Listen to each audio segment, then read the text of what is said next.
Hey everybody, Jason Burmis here. And I just came across this news piece, which is now 2 days old, from a doctor named Matt McCarthy, who I think has a pretty good grasp on the situation and isn't trying to fearmonger, but is basically predicting a lot of the things that I've been saying are inevitable at this point, amongst them school closures. Now, what I think is interesting about McCarthy is that he's not calling for a massive death toll, but instead is saying that there are probably hundreds, if not thousands, already infected in the United States. Now, full disclosure, other than being, somebody who is in the ER in New York City and a doctor there, he's also the author of Superbugs. All right? And he also wrote, I believe it's The Real Doctor Will See You Shortly. That's next to me. So he is an author on top of this, full disclosure. Full disclosure, because we want all angles here. But to me, he came across extremely credible and extremely relevant in this piece on CNBC.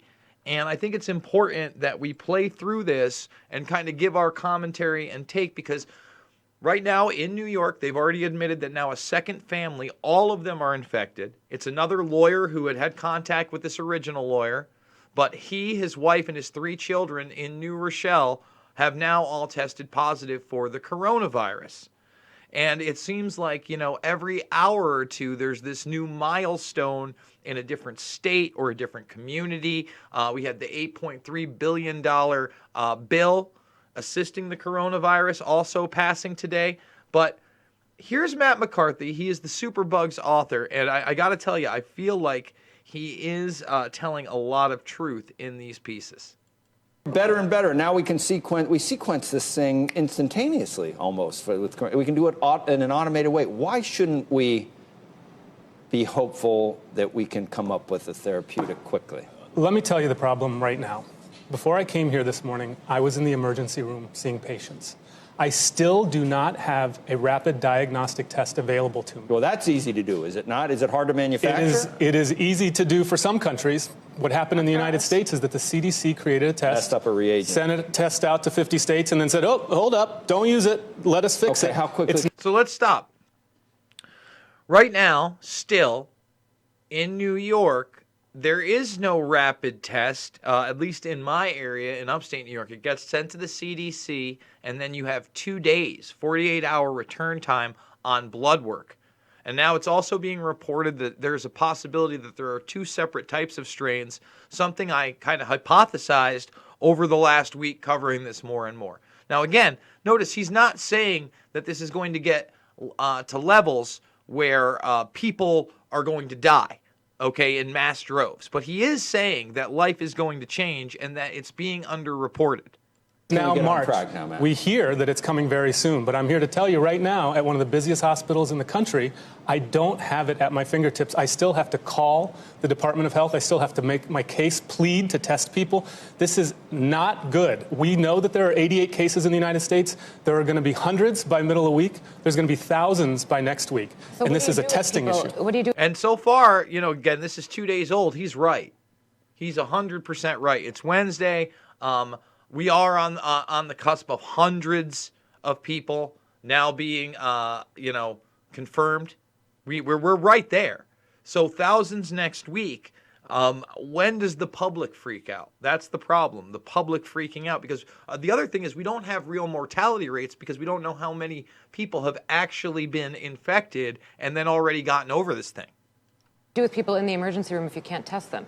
Well, we call and we try to test. We isolate them. We have an outstanding team of infection control practitioners who know how to handle this, but they're hamstrung by the fact that we don't have a diagnostic test available. Are people getting sent home? Because I read reports of that over the weekend. We're not sending people home. We're making sure they get what supportive care we can give. But keep in mind, we now have this in New York State, right? The person who tested positive was only the 32nd test we've done in this state. That is a national scandal. Let's stop that. That is a national scandal, because now we learned that not only did he have it, think about it, he was 1 in 32. Now, this is before his family got tested, and all 3 came up positive, right? His wife and 2 kids. And now we have another 5 cases. I believe it's 11 total confirmed in New York State that's linked back to this 50-year-old lawyer. Now, they're saying the lawyer is in stable condition, which is hopefully very, very accurate. I'm hoping that especially in the United States, we have a large survival rate on this. They are testing 10,000 a day in some countries, and we can't get this off the ground. I'm a practitioner on the firing line, and I don't have the tools to properly care for patients today. The other challenge is that the providers can't take proper precautions if they can't right. test and You've diagnose. been talking about this for weeks. Yeah. This is what we need to do. On the, on the therapeutic, I think this meeting today is focused on vaccines. We need to have a vaccine strategy. I think by the the way, vaccine this is a year or two away. I think we. This is not McCarthy talking, although I think McCarthy also promotes vaccines. But I'm not. I'm about the therapeutic, obviously. Let's find out if a healthy immune system is obviously what we need to battle this. If vitamin C injections, as some have put out there, may be beneficial. I don't know. I'm not telling you those things, but I can tell you this: that I would much rather have some kind of a route through therapeutics, right, and antiviral, et cetera, than a vaccine. We need to think about what we're going to have in the fall to be a backstop to this. Hopefully this will start to dissipate in July and August, but it's going to probably come back in the fall. And then what next? And the only thing that could be available in the near term is a therapeutic. If we have an antibody-based prophylaxis or a drug, because the vaccine's much longer. Why isn't something existing in the HIV regimen that might work on a... Well, we have an HIV drug, Kaletra, that we're studying right now. It's in a clinical trial. That information's not going to be available for a while. So let's just stop there. Remember, Zero Hedge was banned from Twitter for posting a clinical study that said that this virus may have HIV receptors. And now mainstream media, after they were banned, starts reporting on the same thing. And you notice that right here, they're bringing up that HIV connection. All right, not that it's part of the virus, but antivirals and therapeutics that are used to combat that may be something that works on this, which is, again, something I had to pay attention to during this, because this seems to be the most balanced and honest report in the mainstream media on this so far. The message today is that we are hearing from this administration that the risk is low and that things are probably going to be okay. You don't need to change your lifestyle. That's simply not true. There are going to be thousands of cases here. We have already moved from containment to mitigation. We are trying to lessen the severity here. You are going to see widespread disruption to daily life. Do not believe the false reassurance. So Let's stop that. You're going to see large-scale disruption to daily life. Do not, and I believe this guy. I think he's accurate. Now, that doesn't mean, again, we're all going to die. That means that the wheels have already been put into motion, and human beings are irrational.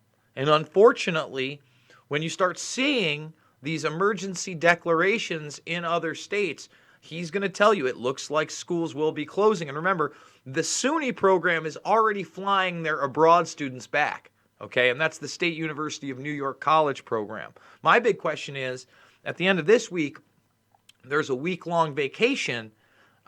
Do they return after that, especially in New York, if, there are dozens and then hundreds of cases, if not thousands of cases, being reported in that state, as New York City alone has 8 million people, okay? We're a pretty big state. What does that mean in terms of what people should do on a daily basis? Well, look, I think we're going to have outbreaks here in the U.S. There's no question about that. I think in parts of the country we're past the point where we can contain this. We're going to have to look towards mitigation. Washington State, California. It doesn't need to become epidemic here in the United States. We have a much more advanced healthcare system. We have better infection control procedures in hospitals. I think we have the capacity to do that. I agree. We need to start taking more aggressive steps right now to make sure that this doesn't become epidemic, so we don't look like Wuhan. China had testing. How did China were China they had able testing. to possibly be on the downside of the epidemic? How did they do? Well, and there's also something called the boomerang effect, which we may be seeing in Hubei right now, which is that places. Listen to this. I mean, again, they're talking about maybe the fact that this is a seasonal thing that'll come back every single time. Of course, again, we have that mutation paper that's out there, the 2 different strands, that's hitting the mainstream media. Let's hear him on the boomerang effect. Places we think are clear are starting to have rates creep up. We may see things bounce back.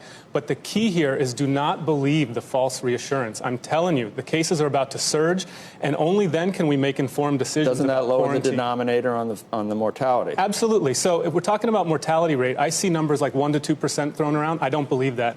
The modeling we're using data out of Korea. We think that's the best. And what is that? 0.2, 0.4%. So that's twice as bad as a seasonal Correct. flu. So a very bad flu season. Keep in mind, flu kills 25 to 69,000 Americans. So a very bad flu season. Well, let's stop it there.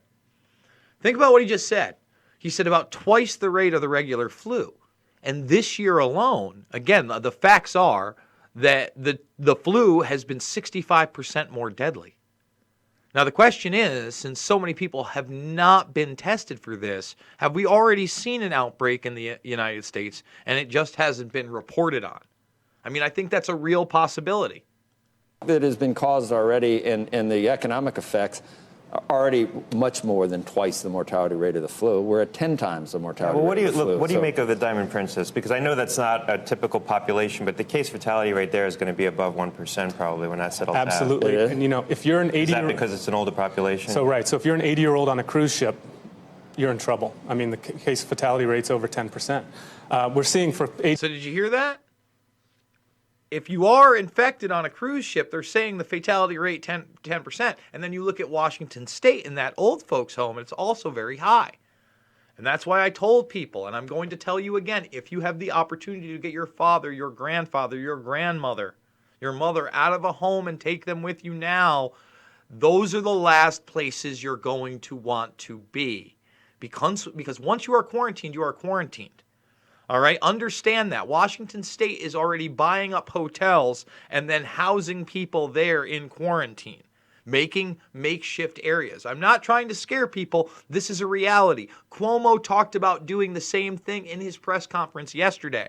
And remember, Cuomo also using this as an opportunity to take a blanket power grab over things like floods, hurricanes, and cyber events.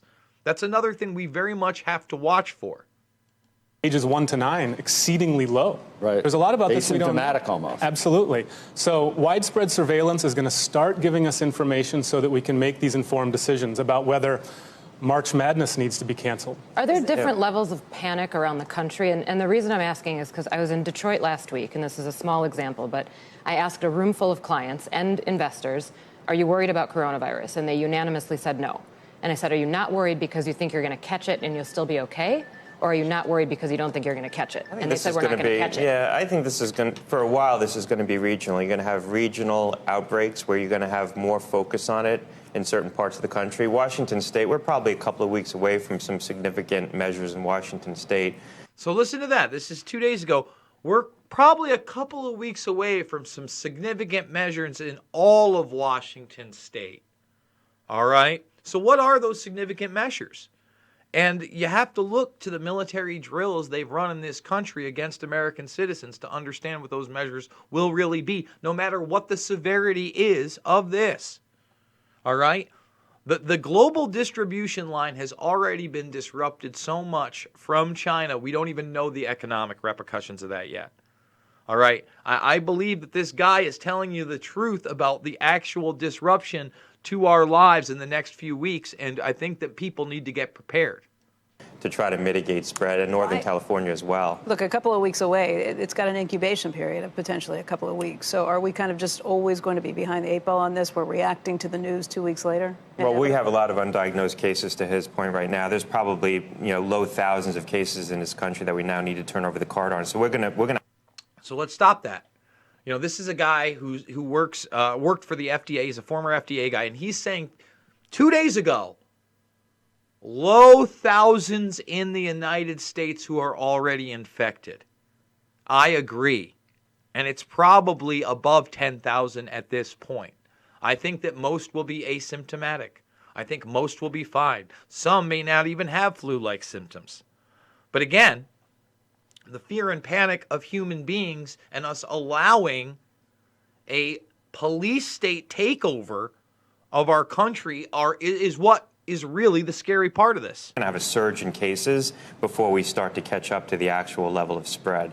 You know, it's a big country, 330 million people, so even if you have several thousand cases, your risk of contracting it's still low, but that could change very quickly. Japan has taken some pretty extreme measures, like closing schools. Is that They're not diagnosing their cases there as aggressively as South Korea is or Italy. That's right. We're going to see school closures here. There it is right there. We are going to see school closures here. I totally agree with him. I don't know how much longer it's going to last before there's school closures. Definitely. You know, we're hearing that life's going to go about just like normal. That's not true. And to speak to the earlier question, I'll tell you, I live in Westchester. When I'm walking around Westchester, I'm not really worried about coronavirus. But when I get on the 6 train, when I'm walking around Times Square, when I'm in the emergency room every single day caring for patients, I am very worried. So great. Thanks for joining us today, man. I'm glad they can have a little bit of morbid laughter here. But again, full disclosure, this guy, Dr. Matt McCarthy, he's the author of Superbugs. The race to stop an epidemic. So you got to take that with what you can. People can do research on him. I just think that was a very honest piece in response. Dillian Greider, thank you so much for that, super chat. And again, I didn't think this was ever going to make its way to the United States. All right? You can go watch my videos. When I first started talking to it, I really doubted whether it was going to get here. But we're here now. And we got to work with the information that we have. That being said, guys, please make sure to thumbs this video up, subscribe, share. We do it 3 to 7 times a day. In about 90 minutes, I'm going to be coming up with the Action for Assange crew. I do the first hour of that broadcast, or half an hour or so, and then you can go take it over at Action for Assange. $5, $10, $15, it means the world to me. We're almost a week down in this, and we're less than $100 of a $5,000 goal. I mean, if I can't make at least $2,000 on these, even with the craziness every month, I don't know how I support myself. So hopefully you guys out there that support independent media, truth, non-left, right, paradigm politics, you can give. Remember, for $9.99 a month, you get bonus content over on rockfin.com/Jason Burmas. Plus, you get everybody else's content that's on here from, Graham Elwood and Ron Placone on the left to even Cernovich on the right. They're here, and I have an exclusive here from Millie Weaver from the National File. I think I'm going to put another exclusive from the National File up on this one, perhaps Owen Schroyer's speech, and let him discuss, because he, I think, also discussed Julian Assange. Again, folks, thumbs up, subscribe, share. I absolutely love you guys. Without you, this is not possible. I want people to keep their head up and their head on, and just realize that we are in now a situation where things are changing rapidly. So be aware of your surroundings, hug your loved ones, and keep your head in this very, very, very odd and serious time. I'll see you on the flip.